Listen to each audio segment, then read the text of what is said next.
আজ তোমাদের সুকুমার রায়ের লেখা একটা হাসির গল্প পড়ে শোনাবো। আমার গল্প পাঠ যদি তোমাদের ভালো লাগে তাহলে আমার ইউটিউব চ্যানেলটা সাবস্ক্রাইব করে পাশে থেকো, আর যারা ফেসবুক পেজ থেকে দেখছো ফলো করে সাথে থাকার অনুরোধ রইল। গল্পটার নাম উকিলের বুদ্ধি। গরিব চাষা, তার নামে মহাজন নালিশ করেছে। বেচারা কবে তার কাছে 25 টাকা নিয়েছিল, সুদে আসলে তা এখন 500 টাকায় দাঁড়িয়েছে। চাষা অনেক কষ্টে 100 টাকা জোগাড় করেছে, কিন্তু মহাজন বলছে 500 টাকার 1 পয়সাও কম নয়, দিতে না পারো তো জেলে যাও। সুতরাং চাষার আর রক্ষা নাই। এমন সময় সামলা মাথায়, চশমা চোখে, তুখোড় বুদ্ধি উকিল এসে বললেন, ওই 100 টাকা আমায় দিলে তোমার বাঁচবার উপায় করতে পারি। চাষা তার হাতে ধরল, পায়ে ধরল, বলল, আমায় বাঁচিয়ে দিন। উকিল বললেন, তবে শোন, আমার ফন্দি বলি। যখন আদালতের কাঠগোড়ায় গিয়ে দাঁড়াবে তখন বাপু হে কথা টথা কইও না। যে যা খুশি বলুক, গাল দিক আর প্রশ্ন করুক, তুমি তার জবাবটি দেবে না, খালি পাঠার মতো ব্যয় করবে। তা যদি করতে পারো তাহলে আমি তোমায় খালাস করিয়ে দেব। চাষা বলল, আপনি কর্তা যা বলেন তাতেই আমি রাজি।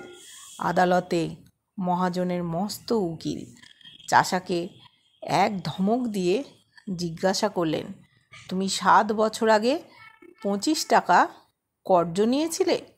চাষা তার মুখের দিকে চেয়ে বলল, ব্যয়। উকিল বললেন, খবরদার, বল নিয়েছিলি কি না? চাষা বলল, ব্যয়। উকিল বললেন, হুজুর, আসামির বেয়াদবি দেখুন। হাকিম রেগে বললেন, ফের যদি অমনি করিস তোকে আমি ফাটক দেব। চাষা অত্যন্ত ভয় পেয়ে কাঁদো কাঁদো হয়ে বলল, ব্যয় ব্যয়। হাকিম বললেন, লোকটা কি পাগল নাকি? তখন চাষার উকিল উঠে বললেন, হুজুর, ও কি আজকের পাগল? ও বহুকালের পাগল, জন্ম অবধি পাগল।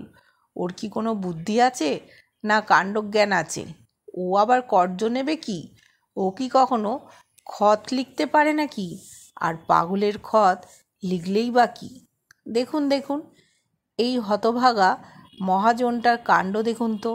ইচ্ছে করে জেনে শুনে পাগলটাকে ঠকিয়ে নেওয়ার মতলব করেছে। আরে ওর কি মাথার ঠিক আছে? এরা বলেছে এইখানে একটা আঙুলের টিপ দে। পাগল কি জানে, সে অমনি টিপ দিয়েছে। এই তো ব্যাপার। দুই উকিলে ঝগড়া বেঁধে গেল। হাকিম খানিক শুনে টুনে বললেন, মোকদ্দমা ডিসমিস।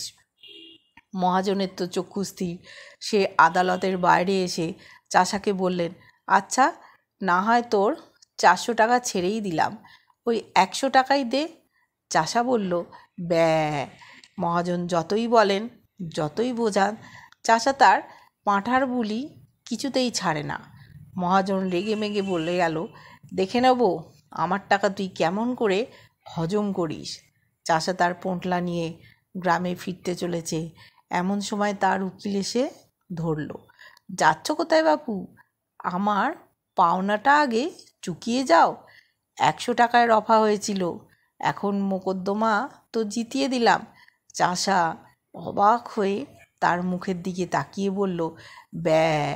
উকিল বললেন, বাপু হে, ওসব চালাকি খাটবে না, টাকাটি এখন বের করো।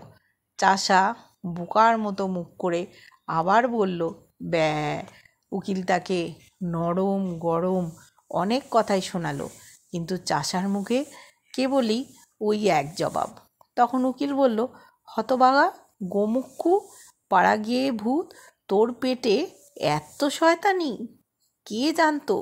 আগে যদি জানতাম তাহলে পোঁটলা শুদ্ধ টাকাগুলো আটকে রাখতাম। বুদ্ধিমান উকিলের আর দক্ষিণা পাওয়া হলো না।